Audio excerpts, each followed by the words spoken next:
I'm Lucy Nalpathanchel. Thanks for listening to Where We Live's podcast on Connecticut Public Radio. And while I've got you, here's our promise. Great conversations and analysis are just part of what we do. WNPR covers the news that matters most with voices you can trust. But we need your support. Make your contribution at WNPR.org/donate or 1-800-584-2788. Thank you. From Connecticut Public Radio, this is Where We Live. I'm Lydia Brown, in for Lucy Nalpathanchel. A species of wildcat known as the bobcat prowls the lands of Connecticut. In recent years, the bobcat has made a comeback in the state, leading researchers on a mission to better understand its population. Today, Where We Live, we take an in-depth look at these efforts. We talk to a biologist from the Connecticut Department of Energy and Environmental Protection. We also travel into the field in search of a GPS collar. It's one of the more than 100 used by researchers to track the movements of these stealthy cats. Have you spotted a bobcat? We want to hear from you too. Join the conversation Where We Live right after the news.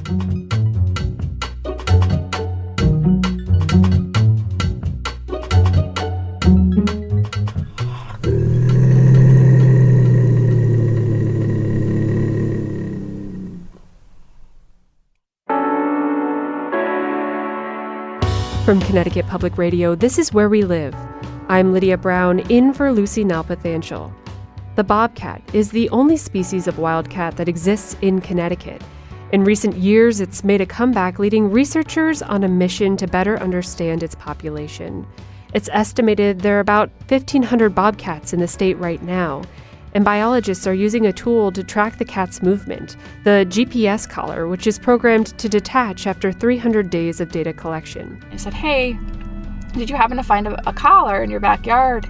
And she said, "Yes," and I turned it into the police because I thought it was like a human ankle bracelet. Coming up, we travel into the field to track down one of these devices, but first, a wildlife biologist who knows a lot about the state's bobcats.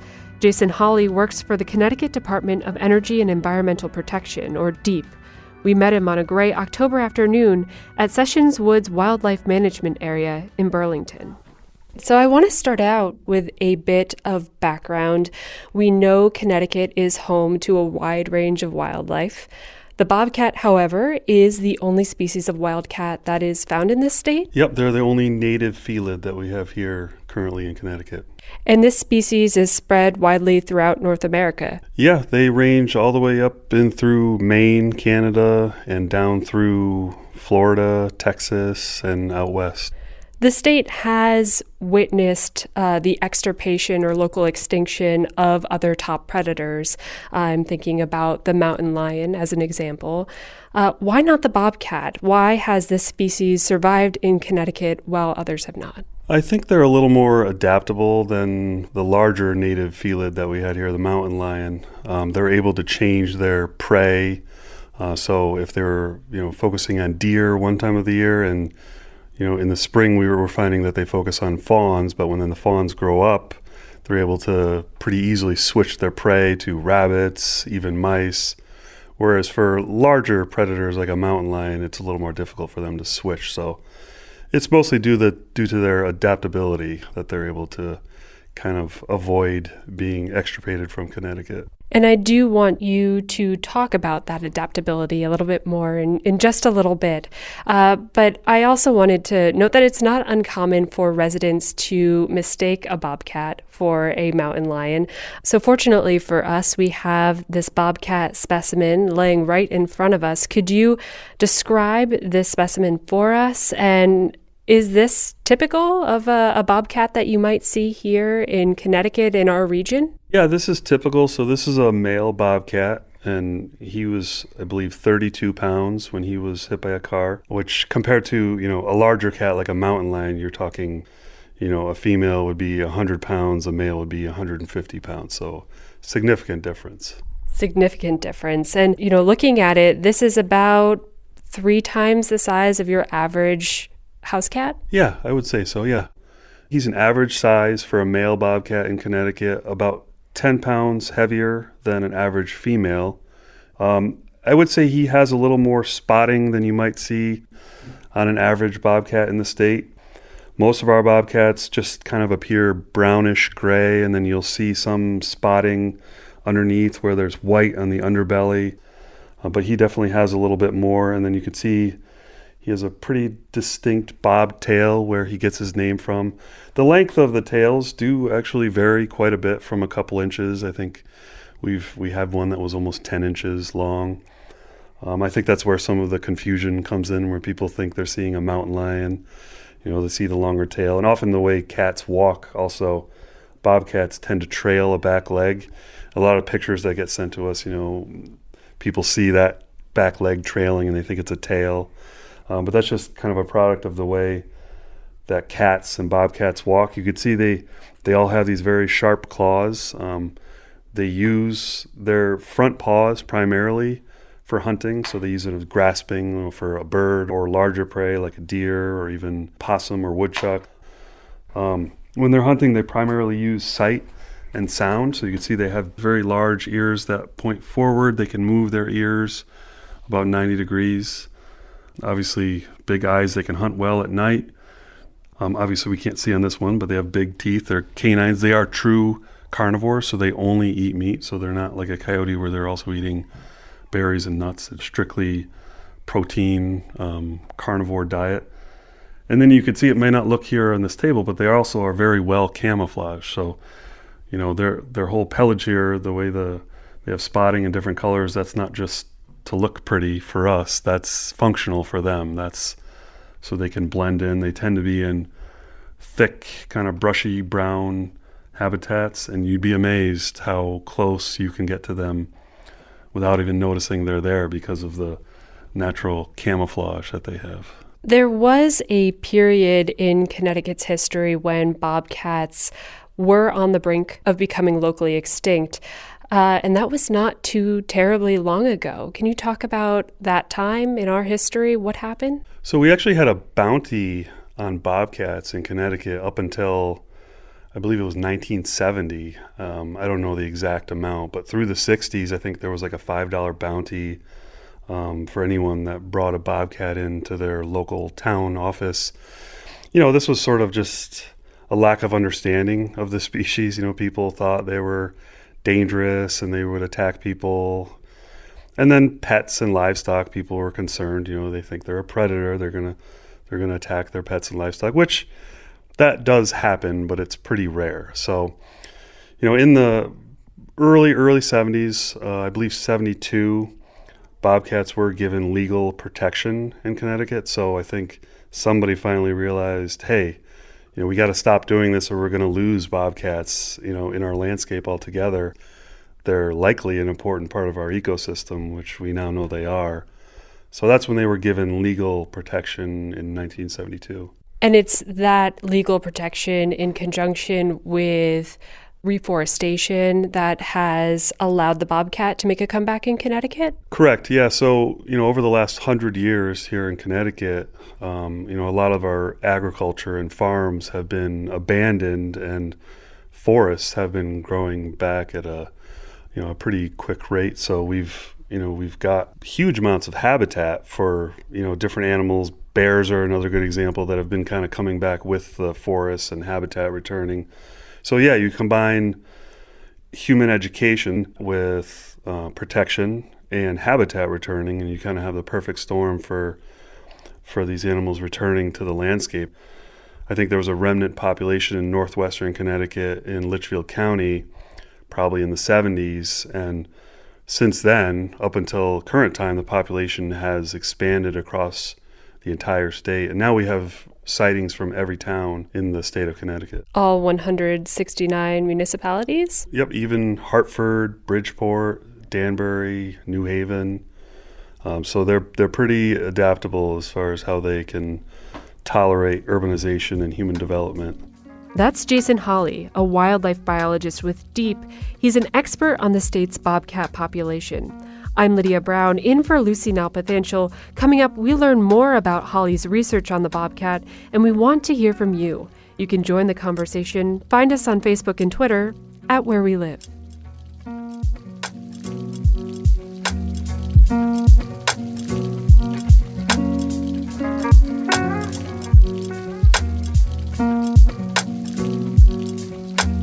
This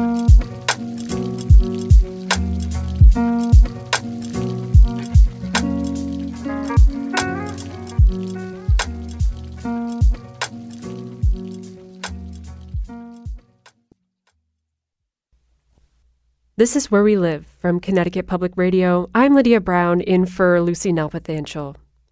The bobcat is a pretty awesome sight when you can see one, especially when you consider the cat was on the brink of local extinction just decades ago. Recently, it's made a comeback in Connecticut, but when it comes to understanding the behavior of this animal, there's still a lot to learn, which is where Jason Hawley comes into the picture. A wildlife biologist with Deep, Hawley is involved in research aimed at better understanding the state's bobcat population. It's called the Connecticut Bobcat Project, and it's been ongoing since 2017. Hawley recently sat down with me at Sessions Woods in Burlington to talk more about this initiative. So, Jason, you are involved with a research project here in Connecticut. It's the Connecticut Bobcat Project. Can you just talk a little bit more about this project? Explain it to our listeners. Yeah, so the main question of this project is, how are bobcats adapting to urbanization in Connecticut?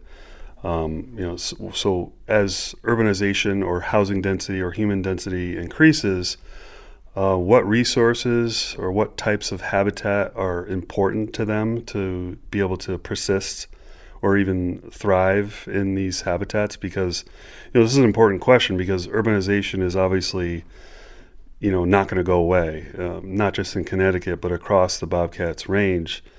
And in many parts of their range they are an apex predator. We consider them an apex predator here in Connecticut.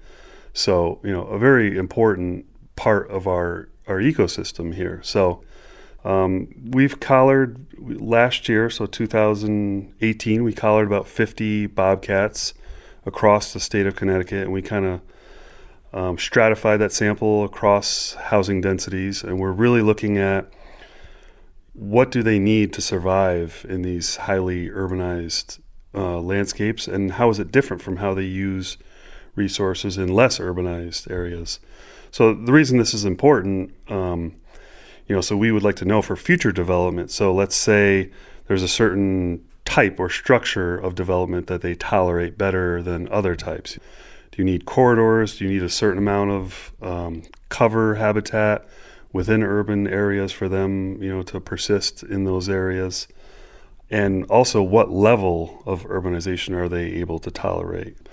If we know what bobcats need to persist in the landscape, well, maybe we could be a little more thoughtful of how we form our development in the future to make sure that bobcats can continue to be a part of the landscape. I'm curious to learn more about how you are approaching tagging and collaring these bobcats. I understand that you have partnered with local trappers, volunteers who have been involved with this project? Yeah, so our trapping community is super involved in a lot of the stuff, the research we do specifically on fur bearers here in Connecticut. Bobcats are one of the more visible ones and popular ones here. So trappers are, they heard that we were gonna, undertake this project, and it was pretty involved for us, trying to collar over 100 bobcats in 2 years. So we went to a couple of the local trapping organizations and gave little presentations on, what we plan to do. And just like I told you here, I kind of said, well, these are our goals. This is what we want to find out. And they all thought it was a great idea. They're, like I said, an important species in Connecticut, and they offered to help. So we have many trappers across the state who volunteered using cage traps on their own time. So they were, official volunteers with the state, and we really wouldn't have been able to do this project without the help of the fur trappers in the state. I mean, over half of our collared bobcats were captured by volunteer fur trappers. We've brought them in and, kind of given them pretty specific instructions on what to do if they capture one. But then we also sent a letter out to trappers that weren't volunteers, that were just trapping, say they were, coyote trapping, And so we sent out a letter to all licensed trappers in the state. We also put a notice in our hunting and trapping guide. So if you capture a bobcat, don't release it, call this number. We gave them our DEP dispatch number. And we also were able to collar a lot of bobcats that way that were caught as non-target captures in coyote traps. And yeah, those trappers were very helpful as well, ones that weren't actually signed up as volunteers, but they were very willing to go out of their way. And, a lot of them sometimes had to wait 3 or 4 hours for us to show up, and they were very willing to do that. So they were a big part of the success of the project. I was just curious, are there any individual bobcats that you have collared and tagged that really stood out to you, that have demonstrated interesting or unexpected behaviors? Yeah, we have, so we collared about 106, I believe, bobcats over the 2 years of the study. We definitely had some interesting animals. Most of them kind of maintain what you would call a home range or a territory where it's, kind of a concise, very clear area of where their home range is. And then we have maybe about 8 to 10% of our cats that I guess we would refer to them as transients, where they really cover huge areas. And it's kind of curious as to why they're doing that. We don't really have a great theory yet. But we have seen that in a few of our cats. And then also, I mentioned, some of these cats, we had 2 collared in Bridgeport, or right outside of Bridgeport, 1 collared in Hartford. And it's just amazing to see how they find these little corridors and move into, highly, highly developed areas and stay there for a while. And then they kind of move under the cover of darkness. And it's just pretty neat to see a little window into their life and how they perceive the landscape and how they move through it. I'm curious, I know there are some states in New England in which a bobcat hunting season is permitted. Connecticut is not one of them. There are some who might be listening to this conversation and wondering if there's a possibility that might happen, that might change given current population trends. At the same time, there appear to be a number of factors that play a role in controlling the population, such as you mentioned this bobcat here that was hit by a vehicle. So vehicle killings, population fragmentation due to human development. I'm just curious your thoughts on that. Yeah, I would say, the reason we don't have a harvest here in Connecticut is probably just sort of left over from the 70s, in the 60s when we had a bounty here. And most of the other states around us never really got rid of their harvest. So it's one of those things where we could definitely sustain a limited harvest here in Connecticut. We don't currently have one. I mean, we definitely have the numbers to sustain. Obviously, it would be a very regulated harvest if we had one. Massachusetts has a harvest, and it's just something I don't think it has much of an effect on their population. I think for years they had a statewide quota of 100 bobcats, and they never even met it.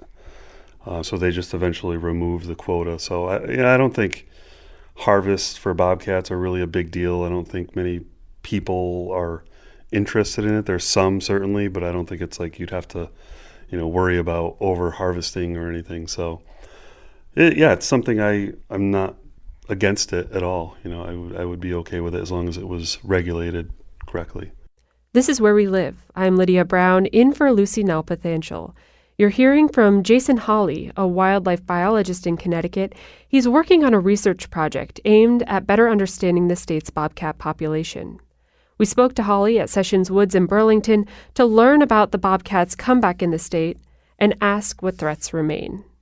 I was wondering if you could talk about leg hold traps. There have been calls in Connecticut to ban these traps, specifically in the wake of a recent incident in Branford in which an opossum was injured by a leg hold trap. Do these traps pose any kind of risk to bobcats? They do. It's kind of like anything when it's used correctly and responsibly. There's really, really limited, almost no, chance for serious injury when it's used correctly and responsibly. And I would venture to say that almost all, if not all, of our licensed fur trappers in the state know how to and use them correctly. And, they care about the animals that they harvest, so that's why they are using them correctly and responsibly. But, you'll always have a few individuals, and I would also venture a guess that it's probably non-licensed trapper, if you can even call them trappers, poachers, I guess, that just put these things out for whatever reason. They don't want a possum in their yard.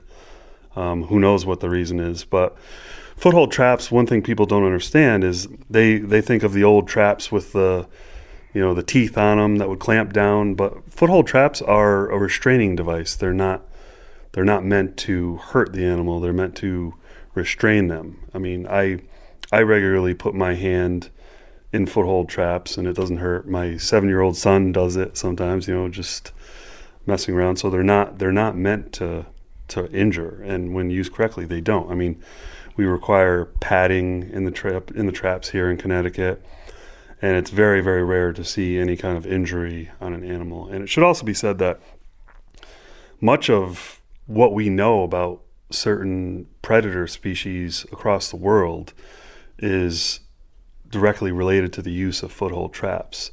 Most of the knowledge and data we've collected on wolves, coyotes, species that are really difficult to trap, have come because of captures through foothold traps. So we wouldn't know, even a fraction of what we've learned about these animals and be able to conserve them, worldwide without foothold traps. Is there concern about the illegal killing of bobcats, just given the fact that their pelts are highly prized?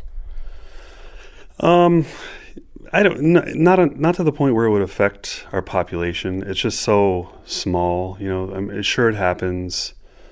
But I mean, if someone really wanted one that bad, they can go across into New York or Massachusetts and buy a license and get one. So I don't think illegal killing is a big issue. In reality, their fur isn't worth what it used to be worth. Our eastern bobcats, like I said, they're not very spotted, so they're not worth a ton compared to western bobcats, who are really spotted, are worth, there were years, maybe 10 years ago, they were worth $500 a piece. But we never saw that here in the Northeast just because we don't have the spotting that they have out there.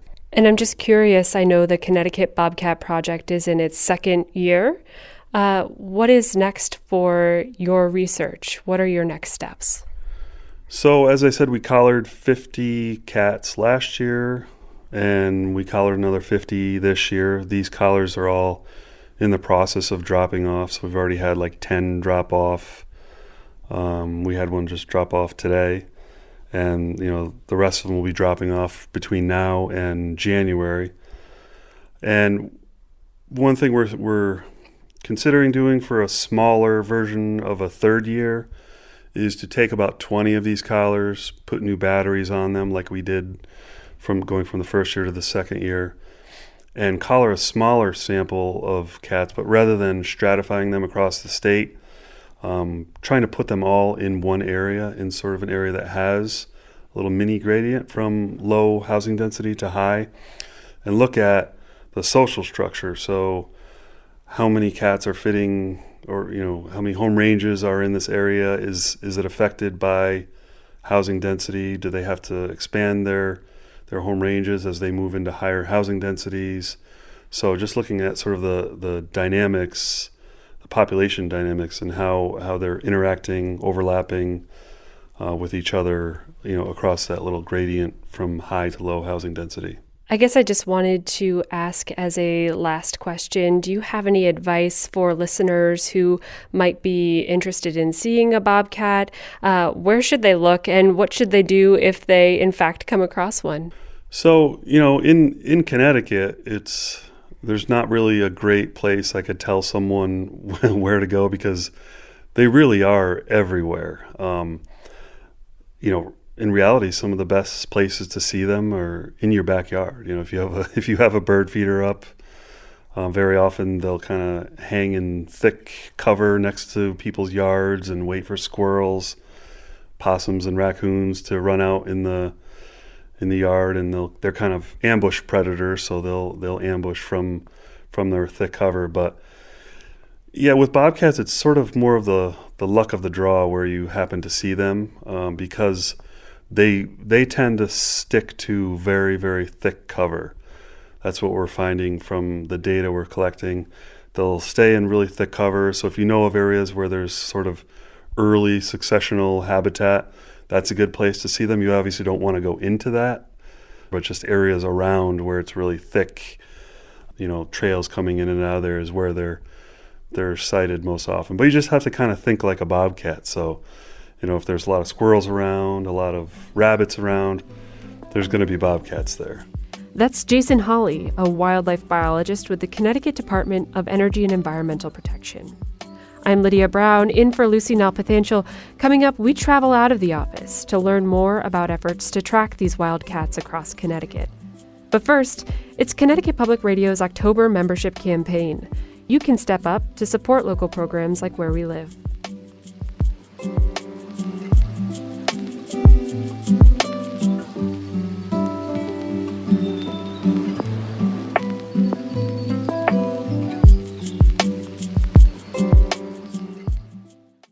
Six-year-old Henry donated to our station recently, and he's accepted my interview request. So, Henry, first of all, thank you for donating. And how often do you listen to public radio?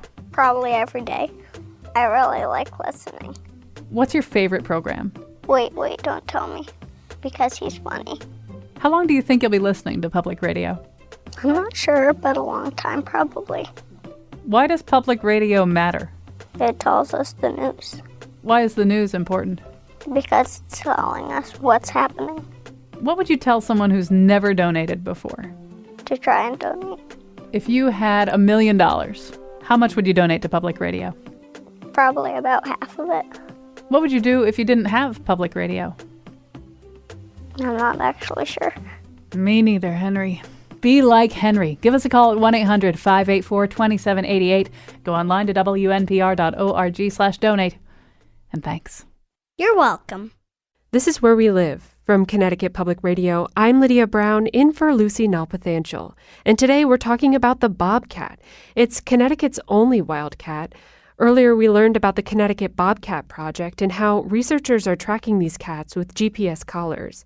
A wide leather band with a transmitter and battery pack, more than 100 cats were fitted with these collars during the 2018-2019 season. They collect data for 300 days, and then they're programmed to fall off. We set out to see if we could find one with Melissa Ruschek, a wildlife technician with DEEP.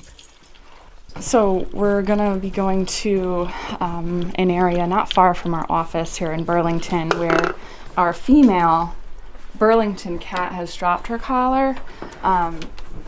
She may have dropped it in a spot of no service, so we're not getting GPS points for it, but one of the technicians went out and got it down to a general area of where the collar is. So that's where we're going to go now and check out to go pick it up. It's kind of messy, but it's a field truck, so it's We piled into a pickup truck, settling among wires and papers. Melissa described the equipment we were about to use to locate the GPS collar. on top of the truck. I have an antenna called an Omni antenna, and it's non-directional, so I can't get a direction, but it picks up. It'll pick up the frequencies really well. It might be on. So when I'm looking for a collar, it's better to have the Omni on, so I'm not constantly hopping out and using the directional H antenna to find a collar. It just makes everything easier. Melissa punched an ID number into a sturdy box sitting on the truck center console. So I'm putting in her frequency. So there is some really nice interference going on, but maybe I'll shut it off for a little bit because we do have an idea of where it is because the technician already semi-scouted it. As we drove along rural roads, Melissa explained that it only takes a day or so to retrieve a GPS collar once it's dropped from the bobcat's neck. We know when every collar should fall off or detach within a day or so, and just basing that on the 300-day drop-off. So we know when we caught them and when we released them, and so we count 300 days, and then we should be able to go find a collar. We turned onto a dead end, and Melissa explained the different areas these GPS collars have detached. Sometimes, she says, researchers scramble through brush and thorns to retrieve them. Other times, they land quite literally in a resident's backyard. In one case, a female bobcat sent researchers on a chase. I looked at her points, and she had her last point that came in was a really random point that was maybe 2 miles north of the edge of her northern edge of her range, so it was kind of out of place. So I thought that was weird, and I looked at the last point before that one, and it was at someone's house, like directly in the backyard. So I contacted that person, and I said, "Hey, did you happen to find a collar in your backyard?" And she said yes, and I turned it into the police because I thought it was like a human ankle bracelet. Like, she must have thought someone had somehow broken out of, I don't know if it was a prison or they shouldn't have been, they were on house arrest or something. But so they thought it was an ankle bracelet, and she turned it into the police. And so we actually had to go down to the police station to retrieve that collar. So it does happen where, they do drop them in someone's backyard, and we'll have to get them either from the person or, like I said, from the police. So I'm going to turn this collar on. We traveled farther down the road, lined with suburban homes and landscape yards. Melissa strained to hear a signal from the dropped GPS collar. So that's just interference, what you're hearing.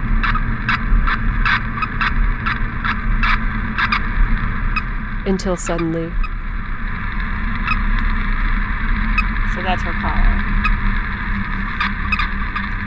in the truck, a high-pitched beep repeated over and over from Melissa's antenna, signaling that we were close to the collar.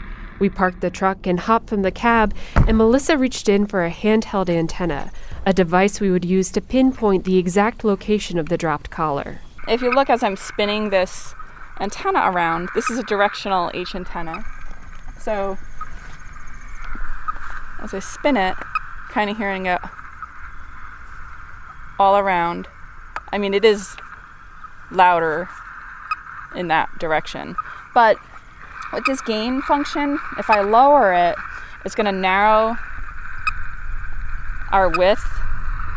And so we'll actually be able to really hone in on exactly the direction it is. So once we get it low enough, I will figure out which direction it is, and then we'll start walking. And then the closer you get, the more you drop that gain down. We navigated by foot, tromping through brush toward a game trail. Sometimes it's easier to see if we could find maybe a game trail to walk in on. And a lot of times when you're dealing with, picking up collars or going where these animals are, there's game trails around, so it might be easier to walk in. You never know what you might find on a game trail too. Oh, here's a little snake. We reached a point at which two game trails crossed, pausing for a moment as Melissa scouted the area for signs of animal activity. And also, what's really cool about cross paths is it's a nice spot for an animal to mark. So even looking for scat or tracks, cross paths, a lot of animals use, and then we'll mark, hey, this is where I like to come. Here's a little squirt of pee or a little scat. Scat, otherwise known as poop. So, as I'm walking, I am still turning and turning the antenna just to check. Here's some scat right here. Melissa crouched down in front of a pile of droppings, prodding with a stick as she investigated. So, look at this scat here. Looks like it's probably all canid.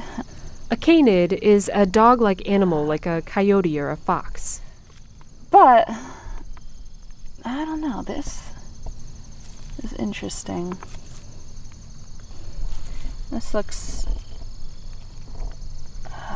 coyote, but this looks like it's older, and it's hard to tell, so I'm breaking it up a little bit. And you can see, I mean, it's really interesting to learn about what they're eating. You can see in this piece here, it looks like this is a tooth of, might be a tooth of a rabbit.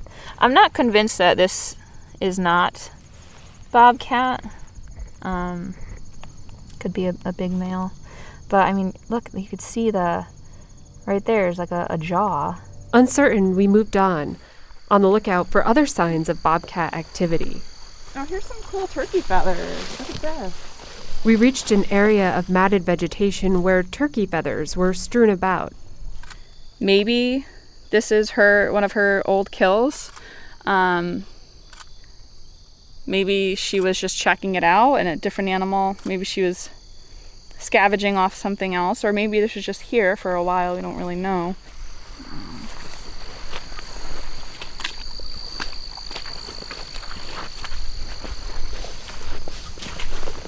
So we are super close. I just can't tell if it's right in front of us or further up on this little slope with all the thorns. So if you see it, shout it out. At this point, the game trail came to an end, turning into a dense thicket of thorns. Now it was time for us to bushwhack. So there's like a little treasure hunt. You kind of get super close and you're like, all right, like I know it's right here. I just gotta move around so I can see it. We wove our way up a small hill and thorns snagged at our clothes. By the excitement in Melissa's voice, we could tell we were close. I wonder if we can get up here this way. Oh, I see it. Is that it? Yeah, I see it. Here. I can crawl in there unless one of you guys wants to crawl in there and grab it. I mean, I could do it. I could attempt it. Yeah. At last, hidden by branches, we could just barely make out the shape of the GPS collar. I crawled on my knees to retrieve it. About the circumference of a hamburger bun, it was surprisingly lightweight, especially given the bulky transmitter and battery pack attached to either side. Awesome. Yeah, thanks. All right. Another one down. Right here, it just pops off, and you kind of wonder, like, does it, I don't know, frighten the cat? Does it like, ooh, like what's that? Something different? So yeah, I wish I could, we all actually have talked about it, like we wish we could actually see what happens when that moment comes. And, you know, does a cat, sometimes does it walk around with it? Does it get like, you know, does it hang on there for a little bit? Or is it just enough like of a jolt that it just pops off? I don't know, but yeah, no, she's back to her old self. No collar.